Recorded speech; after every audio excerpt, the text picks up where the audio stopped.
Capítulo 7. O chapéu seletor. A porta abriu-se de chofre, e apareceu uma bruxa alta de cabelos negros e vestes verde esmeralda. Tinha o rosto muito severo, e o primeiro pensamento de Harry foi que era uma pessoa a quem não se devia aborrecer. Alunos do primeiro ano, professora Minerva McGonagall, informou Hagrid. Obrigada, Hagrid. Eu cuido deles daqui em diante. Ela escancarou a porta. O saguão era tão grande que teria cabido a casa dos Dursley inteira dentro. As paredes de pedra estavam iluminadas com archotes flamejantes, como os de Gringotes. O teto era alto demais para se ver, e uma imponente escada de mármore em frente levava aos andares superiores. Eles acompanharam a professora Minerva pelo piso de lajotas de pedra. Harry ouviu o murmúrio de centenas de vozes que vinham de uma porta à direita. O restante da escola já devia estar reunido. Mas a professora Minerva levou os alunos da primeira série a uma sala vazia ao lado do saguão. Eles se agruparam lá dentro, um pouco mais apertados do que o normal, olhando nervosos para os lados. Bem-vindos a Hogwarts, disse a professora Minerva. O banquete de abertura do ano letivo vai começar daqui a pouco. Mas antes de se sentarem às mesas, vocês serão selecionados por casas.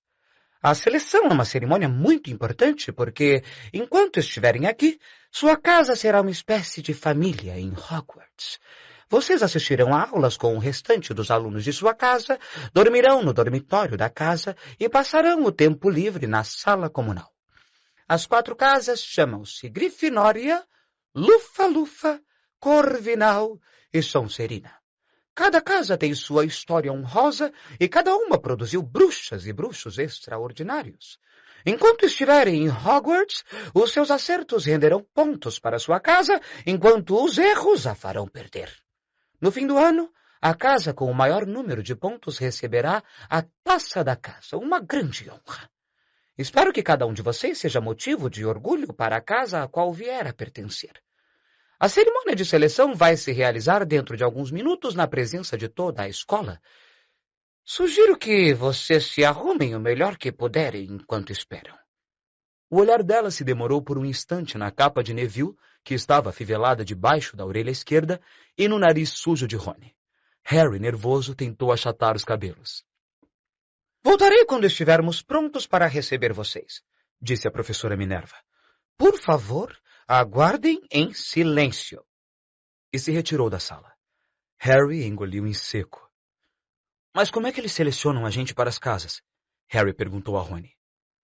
Devem fazer uma espécie de teste, acho. Fred diz que dói a beça, mas acho que estava brincando. O coração de Harry deu um pulo terrível. Um teste? Na frente da escola toda? Mas ele ainda nem conhecia magias. Que diabo teria que fazer? Não previra nada do gênero assim logo na chegada. Olhou à volta, ansioso, e viu que os outros também pareciam apavorados. Ninguém falava muito a não ser Hermione, que cochichava muito depressa todos os feitiços que aprendera, sem saber o que precisaria mostrar. Harry fez força para não escutar o que ela dizia. Nunca se sentira tão nervoso. Nunca. Nem mesmo quando tivera que levar um boletim escolar para os Dursley dizendo que não sabia como ele fizera a peruca do professor ficar azul. Ele manteve os olhos grudados na porta. A qualquer segundo agora, a professora Minerva voltaria e o conduziria ao seu triste fim. Então aconteceu uma coisa que o fez pular bem uns 30 centímetros no ar. Várias pessoas atrás dele gritaram. Ele ofegou. E as pessoas à sua volta também. Uns 20 fantasmas passaram pela parede dos fundos. Brancos pérola e ligeiramente transparentes, eles deslizaram pela sala, conversando entre si, mal vendo os alunos do primeiro ano. Pareciam estar discutindo. O que lembrava um fradinho gorducho ia dizendo. Perdoar e esquecer, eu diria. Vamos dar a ele uma segunda chance. Meu caro Frei, já não demos à pirraça todas as chances que ele merecia. Ele mancha a nossa reputação. E você sabe, ele nem ao menos é um fantasma. Nossa, o que é que essa garotada está fazendo aqui? Um fantasma que usava uma gola de rufos engomados e meiões, de repente reparou nos alunos do primeiro ano. Ninguém respondeu. Alunos novos, disse o Frei gorducho sorrindo para eles. Estão esperando para ser selecionados, imagino. Alguns garotos confirmaram com a cabeça, mudos. Espero ver vocês na Lufa-Lufa, falou o Frei. A minha casa antiga, sabe? Vamos andando agora, disse uma voz enérgica. A cerimônia de seleção vai começar. A professora Minerva voltara. Um a um, os fantasmas saíram voando pela parede oposta. Agora façam fila e me sigam. Sentindo-se pouco à vontade, como se suas pernas tivessem virado chumbo, Harry entrou na fila atrás de um garoto de cabelos cor de palha e na frente de Rony, e todos saíram da sala, tornaram a atravessar o saguão e as portas duplas que levavam ao salão principal. Harry jamais imaginara um lugar tão diferente e esplêndido. Era iluminado por milhares de velas que flutuavam no ar sobre 4 mesas compridas, onde os demais estudantes já se encontravam sentados. As mesas estavam postas com pratos e taças douradas. No outro extremo do salão, havia mais uma mesa comprida em que se sentavam os professores. A professora Minerva levou os alunos do primeiro ano até ali, de modo que eles pararam enfileirados diante dos outros, tendo os professores às suas costas. As centenas de rostos que os contemplavam pareciam lanternas fracas à luz trêmula das velas. Misturados aqui e ali aos estudantes, os fantasmas brilhavam como prata envolta em névoa. Principalmente para evitar os olhares fixos neles, Harry olhou para cima e viu um teto aveludado e negro, salpicado de estrelas. Ouviu Hermione cochichar. É enfeitiçado para parecer o céu lá fora. Li em Hogwarts uma história. Era difícil acreditar que havia um teto ali e que o salão principal simplesmente não se abria para o infinito. Harry baixou depressa os olhos quando a professora Minerva silenciosamente colocou um banquinho de 4 pernas diante dos alunos do primeiro ano. Em cima do banquinho, ela pôs um chapéu pontudo de bruxo. O chapéu era remendado, esfiapado e sujíssimo. Tia Petúnia não teria permitido que um objeto nessas condições entrasse em casa. Talvez tivessem que tentar tirar um coelho de dentro dele, Harry pensou delirando. Parecia apropriado. Reparando que todos no salão agora olhavam para o chapéu, ele olhou também. Por alguns segundos fez-se um silêncio total. Então, o chapéu se mexeu. Um rasgo junto à aba se abriu como uma boca e o chapéu começou a cantar. Vocês podem me achar pouco atraente, mas não me julguem só pela aparência. Engulo a mim mesmo se puderem encontrar um chapéu mais inteligente do que o papai aqui. Podem guardar seus chapéus coco bem pretos, suas cartolas altas de cetim brilhoso, porque sou o chapéu seletor de Hogwarts e dou de 10 a 0 em qualquer outro chapéu. Não há nada escondido em sua cabeça que o chapéu seletor não consiga ver. Por isso é só me pôr na cabeça que vou dizer em que casa de Hogwarts deverão ficar.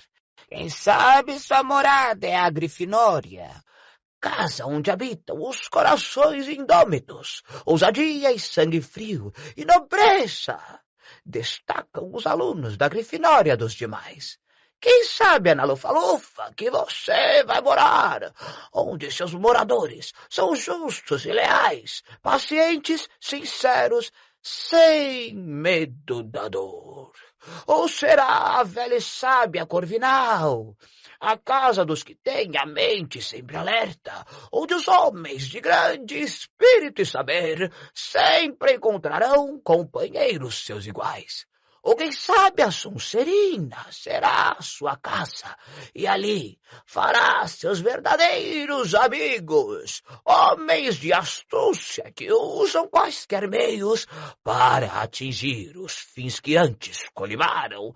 Vamos, me experimentem, não devem temer, nem se atrapalhar, estarão em boas mãos, mesmo que os chapéus não tenham pés nem mãos, porque sou o único, sou um chapéu pensador. O salão inteiro prorrompeu em aplausos quando o chapéu acabou de cantar. Ele fez uma reverência para cada uma das 4 mesas e em seguida ficou muito quieto outra vez. Então só precisamos experimentar o chapéu, cochichou Rony a Harry. Vou matar o Fred. Ele não parou de falar numa luta contra um trasgo.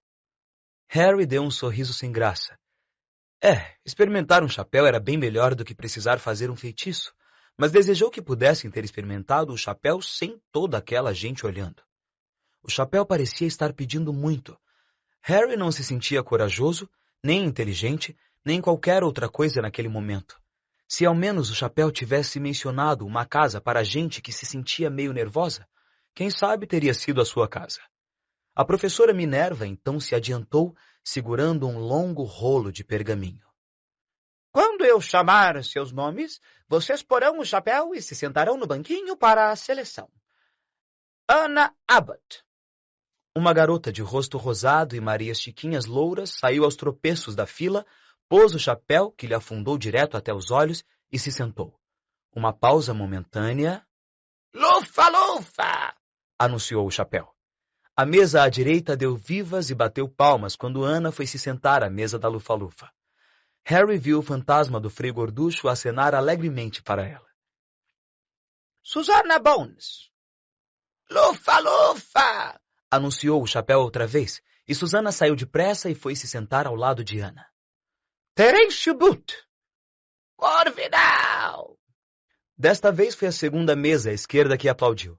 Vários alunos da Corvinal se levantaram para apertar a mão de Terêncio quando o menino se reuniu a eles. Maddie Brocklehurst foi para a Corvinal também, mas Lila Brown foi a primeira a ser escolhida para a Grifinória, e a mesa na extrema esquerda explodiu em vivas. Harry viu os irmãos gêmeos de Rony assobiarem. Mila Bulstrode se tornou uma Sonserina. Talvez fosse a imaginação de Harry, mas depois de tudo o que ouvira sobre a Sonserina, achou que eles formavam um grupo de aparência desagradável. Estava começando a se sentir decididamente mal agora. Lembrou-se da seleção para os times, nas aulas de esporte de sua velha escola. Sempre fora o último a ser escolhido, não porque não fosse bom, mas porque ninguém queria que Duda pensasse que gostavam dele. Justino Finch Flatley. Lufa-lufa! Às vezes, Harry reparou, o chapéu anunciava logo o nome da casa, mas outras levavam tempo para se decidir. Seamus Finnegan, o menino de cabelos cor de palha ao lado de Harry na fila, passou sentado no banquinho quase 1 minuto antes de o chapéu anunciar que iria para a Grifinória. Hermione Granger. Hermione saiu quase correndo até o banquinho e enfiou o chapéu, ansiosa. Grifinória! Anunciou o chapéu. Rony gemeu. Um pensamento horrível ocorreu a Harry, como fazem os pensamentos horríveis quando a pessoa está nervosa. E se ele não fosse escolhido? E se ficasse ali sentado com o chapéu na cabeça, cobrindo seus olhos durante um tempão, até a professora Minerva arrancá-lo de sua cabeça e dizer que, obviamente, houvera um engano e era melhor ele pegar o trem de volta? Quando Neville Longbottom, o menino que não parava de perder o sapo, foi chamado, levou um tombo a caminho do banquinho. O chapéu demorou muito tempo para se decidir sobre Neville. Quando finalmente anunciou Grifinória, Neville saiu correndo com o chapéu na cabeça e teve de voltar em meio a uma avalanche de risadas para entregá-lo a Morag McDougal.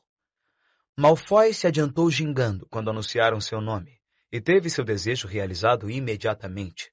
O chapéu mal tocara sua cabeça quando anunciou Sonserina! Faltava pouca gente agora. Moon, Nott, Parkinson, depois 2 gêmeas, Patil e Patil, depois Perks, Sarah, e então, finalmente, Harry Potter!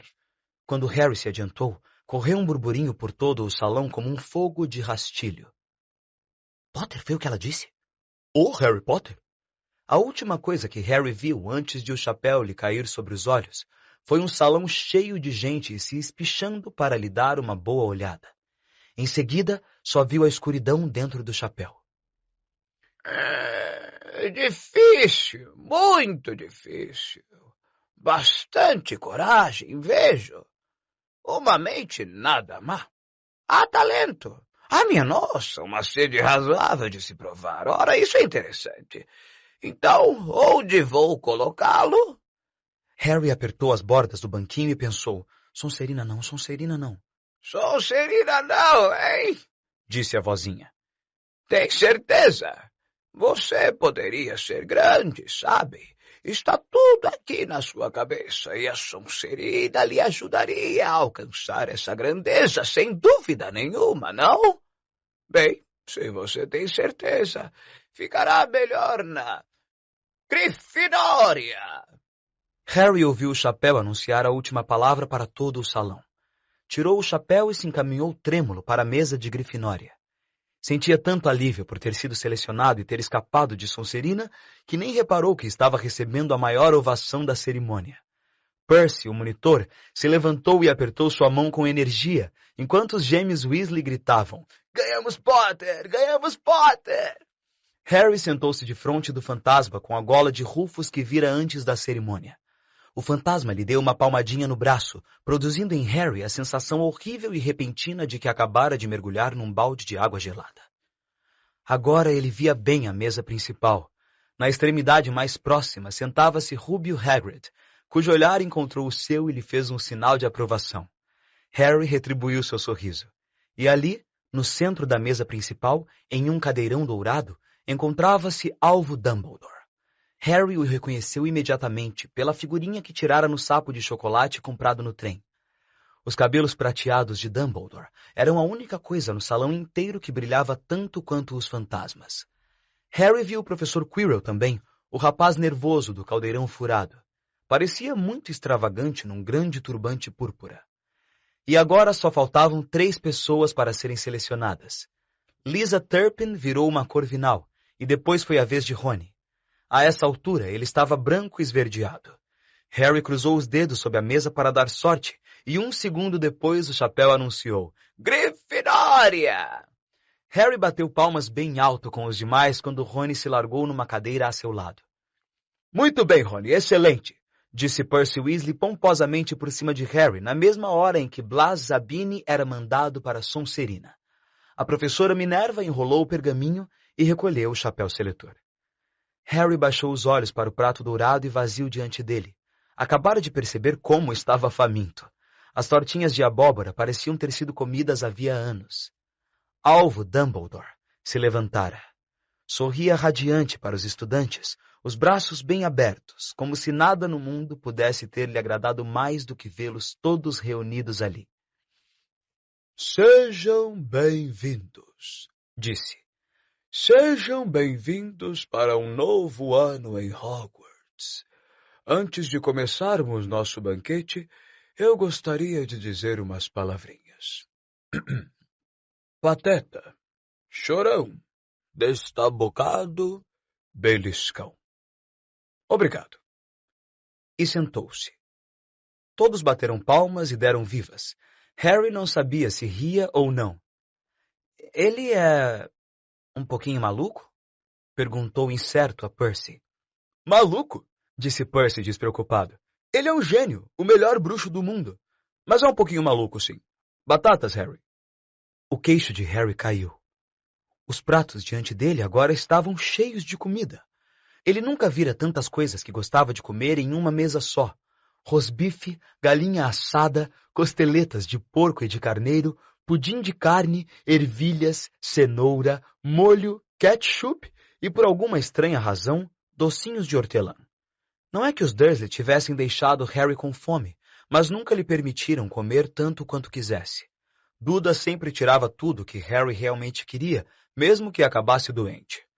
Harry encheu o prato com um pouco de cada coisa, exceto os docinhos, e começou a comer.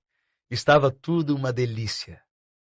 "Isto está com uma cara ótima", disse o fantasma de gola de Rufus, observando tristemente Harry cortar o rosbife. "O senhor não pode..." "Não como há quase 400 anos", explicou o fantasma. "Não preciso, é claro, mas a pessoa sente falta. Acho que ainda não me apresentei. Cavalheiro Nicholas de Mincing-Porpenton, às suas ordens. Fantasma residente da Torre da Grifinória." "Eu sei quem o senhor é", disse Rony inesperadamente. "Meus irmãos me falaram do senhor. O senhor é o Nick quase sem cabeça." "Eu prefiro que você me chame de Cavalheiro Nicholas de Mimsy." O fantasma começou, muito formal, mas o louro Simas Finnegan o interrompeu. "Quase sem cabeça? Como é que alguém pode ser quase sem cabeça?" Sir Nicholas parecia muitíssimo aborrecido, como se aquela conversinha não estivesse tomando o rumo que ele queria. "Ah, sim", disse com irritação. e agarrou a orelha esquerda e puxou. A cabeça toda girou para fora do pescoço e caiu por cima do ombro, como se estivesse presa por uma dobradiça. Era óbvio que alguém tentara decapitá-lo, mas não fizera o serviço direito. Satisfeito com a cara de espanto dos garotos, Nick, quase sem cabeça, empurrou a cabeça de volta ao pescoço, tossiu e disse: Então, novos moradores da Grifinória. Espero que nos ajudem a ganhar o campeonato das casas este ano. Grifinória nunca passou tanto tempo sem ganhar a taça. Sonserina tem ganhado nos últimos 6 anos. O Barão Sangrento está ficando quase insuportável. Ele é o fantasma da Sonserina. Harry deu uma olhada na mesa da Sonserina e viu um fantasma horroroso sentado lá, os olhos vidrados, uma cara muito magra e vestes sujas de sangue prateado. Estava ao lado de Malfoy, que Harry ficou contente de ver, não parecia muito satisfeito com a distribuição dos lugares. Como foi que ele ficou coberto de sangue? Perguntou Simas, muito interessado. Nunca perguntei, respondeu Nick, quase sem cabeça, educadamente. Depois que todos comeram tudo o que podiam, as sobras desapareceram dos pratos, deixando-os limpinhos como no início. Logo depois surgiram as sobremesas. Tijolos de sorvete de todos os sabores que se possa imaginar, tortas de maçã, tortinhas de caramelo, bombas de chocolate, roscas fritas com geleia, bolos de frutas com calda de vinho, morangos, gelatinas, pudim de arroz. Quando Harry se serviu das tortinhas de caramelo, a conversa se voltou para as famílias. Eu sou meio a meio, disse Simas. Papai é trouxa. Mamãe não contou a ele que era bruxa até depois de se casarem. Teve um choque horrível. Os outros riram. E você, Neville? Perguntou Rony. Bom, minha avó me criou e ela é bruxa, mas a família achou durante anos que eu era completamente trouxa. Meu tio-avô Auge vivia tentando me pegar desprevenido e me forçar a recorrer à magia. Ele me empurrou pela borda de um cais uma vez, eu quase me afoguei, mas nada aconteceu até eu completar 8 anos. Meu tio Auge veio tomar chá conosco e tinha me pendurado pelos calcanhares para fora de uma janela do primeiro andar, quando a minha tia-avó Enid lhe ofereceu um merengue e ele sem querer me deixou cair. Mas eu desci flutuando até o jardim e a estrada. Todos ficaram realmente satisfeitos. Minha avó chorou de tanta felicidade. E vocês deviam ter visto a cara deles quando entrei para Hogwarts. Achavam que eu não fazia magia suficiente para entrar, entendem? Meu tio Auge ficou tão contente que me comprou um sapo. Do outro lado de Harry, Percy e Hermione conversavam sobre as aulas. Espero que elas comecem logo. Tem tanta coisa pra gente aprender. Estou muito interessado em transfiguração, sabe? Transformar uma coisa em outra. Claro, dizem que é muito difícil. A pessoa começa aos poucos. Fósforos em agulhas e coisas pequenas assim. Harry, que estava começando a se sentir aquecido e cheio de sono, olhou outra vez para a mesa principal. Hagrid tomava um grande gole de sua taça. A professora Minerva conversava com o professor Dumbledore. O professor Quirrell, com aquele turbante ridículo, conversava com um professor de cabelos negros e oleosos, nariz de gancho e pele macilenta. Aconteceu muito de repente. O olhar do professor de nariz de gancho passou pelo turbante de Quirrell e se fixou nos olhos de Harry, e uma pontada aguda e quente correu pela testa de Harry. Ui! Harry levou a mão à testa. Que foi? Perguntou Percy. Nada. A dor se foi com a mesma rapidez com que viera. Mais difícil foi se livrar da sensação que Harry teve sob o olhar do professor. Uma sensação de que ele não gostava nada de Harry. Quem é aquele professor que está conversando com o professor Quirrell? Perguntou a Percy. Ah, você já conhece Quirrell, é? Não admira que ele pareça tão nervoso. Aquele é o professor Snape. Ele ensina poções, mas não é o que ele quer. Todo mundo sabe que está cobiçando o cargo de Quirrell. Conhece um bocado as artes das trevas, o Snape. Harry observou o professor por algum tempo, mas Snape não voltou a olhar em sua direção. Finalmente, as sobremesas também desapareceram e o professor Dumbledore ficou de pé mais uma vez. O salão silenciou. Só mais umas palavrinhas agora que já comemos e bebemos. Tenho alguns avisos de início de ano letivo para vocês. Os alunos do primeiro ano devem observar que é proibido andar na floresta da propriedade. E alguns dos nossos estudantes mais antigos fariam bem em se lembrar dessa proibição. Os olhos cintilantes de Dumbledore faiscaram na direção dos gêmeos Weasley. O Sr. Filch, o zelador, me pediu para lembrar a todos que não devem fazer magia no corredor durante os intervalos das aulas. Os testes de quadribol serão realizados na segunda semana de aulas. Quem estiver interessado em entrar para o time de sua casa deverá procurar Madame Hooch. E por último, é preciso avisar que este ano o corredor do terceiro andar do lado direito está proibido a todos que não quiserem ter uma morte muito dolorosa. Harry riu, mas foi um dos poucos que fez isso.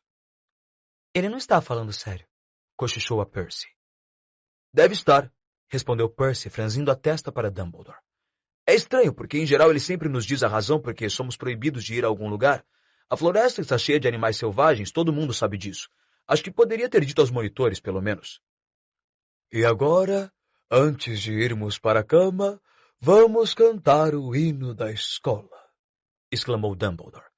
Harry reparou que os sorrisos dos outros professores tinham amarelado. Dumbledore fez um pequeno aceno com a varinha, como se estivesse tentando espantar uma mosca na ponta, e surgiu no ar uma longa fita dourada, que esvoaçou para o alto das mesas e se enroscou como uma serpente formando palavras. Cada um escolha a sua música preferida, convidou Dumbledore.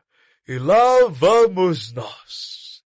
E a escola entoou em altos brados. Hogwarts, Hogwarts, Hoggy-Wary Hogwarts. Nos ensine algo, por favor. Quer sejamos velhos e calvos, quer moços de pernas raladas, temos as cabeças precisadas de ideias interessantes, pois estão ocas e cheias de ar, moscas mortas e fios de cotão. Nos ensine o que vale a pena, faça lembrar o que já esquecemos, faça o melhor, faremos o resto, estudaremos até o cérebro se desmanchar. Todos terminaram a música em tempos diferentes.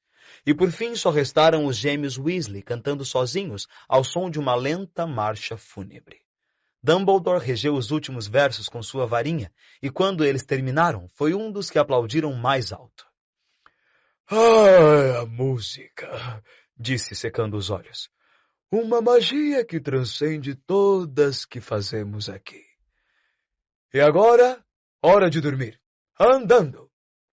Os novos alunos de Grifinória seguiram Percy por entre os grupos que conversavam, saíram do salão principal e subiram a escadaria de mármore. As pernas de Harry pareceram chumbo outra vez, mas só porque estava muito cansado e saciado. Estava cansado demais até para se surpreender que as pessoas nos retratos ao longo dos corredores murmurassem e apontassem quando eles passavam, ou que 2 vezes Percy os tivesse conduzido por portais escondidos atrás de painéis corrediços e tapeçarias penduradas. Subiram outras tantas escadas, bocejando e arrastando os pés, e Harry começou a se perguntar quanto ainda faltava para chegar, quando de repente pararam. Um feixe de bengalas flutuava no ar à frente deles, e quando Percy avançou um passo em sua direção, começaram a assaltá-lo. Pirraça! Cochichou Percy para os alunos do primeiro ano. Um poltergeist. E falou em voz alta. Pirraça, calma! Um som alto e grosseiro, como o ar escapando de um balão, respondeu. Quer que eu vá procurar o Barão Sangrento? Ouviram um estalo e um homenzinho com olhos escuros e maus e a boca escancarada apareceu, flutuando de pernas cruzadas no ar, segurando as bengalas.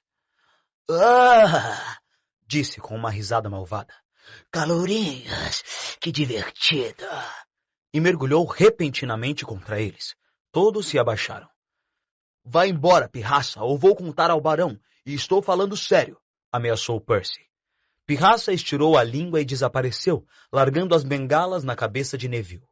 Eles o ouviram partir zunindo, fazendo retinir os escudos de metal a passar. Vocês tenham cuidado com o pirraça, recomendou Percy quando retomaram a caminhada. O Barão Sangrento é o único que consegue controlá-lo. Ele não dá confiança aos monitores. Chegamos. No finzinho do corredor havia um retrato de uma mulher muito gorda vestida de rosa. Senha, pediu ela. Cabeça de dragão, disse Percy, e o retrato se inclinou para a frente, revelando um buraco redondo na parede. Todos passaram pelo buraco. Neville precisou de um calço. E se viram na sala comunal da Grifinória. Um aposento redondo cheio de poltronas fofas. Percy indicou às garotas a porta do seu dormitório e aos meninos a porta do deles. No alto de uma escada em caracol, era óbvio que estavam em uma das torres, encontraram finalmente suas camas, 5 com reposteiros de veludo vermelho escuro. As malas já haviam sido trazidas. Cansados demais para falar muito, eles enfiaram os pijamas e caíram na cama. Comida de primeira, não foi? Comentou Rony para Harry pelos reposteiros. Se manda, Perebas. Ele está roendo os meus lençóis. Harry ia perguntar a Rony se ele provara as tortinhas de caramelo, mas adormeceu quase imediatamente. Talvez Harry tivesse comido demais, porque teve um sonho muito estranho. Estava usando o turbante do professor Quirrell, que não parava de conversar com ele, dizendo que devia se mudar para Sonserina imediatamente porque era seu destino. Harry disse ao turbante que não queria ir para Sonserina. O turbante foi ficando cada vez mais pesado. Harry tentou tirá-lo, mas ele começou a apertar sua cabeça até doer, e aí Malfoy apareceu, rindo do esforço dele. Depois, Malfoy se transformou no professor de nariz de gancho, Snape, cuja gargalhada ecoou alta e fria. Houve um clarão verde, e Harry acordou, suado e trêmulo. Mudou de posição e tornou a dormir, e quando acordou no dia seguinte, nem se lembrou que tinha sonhado.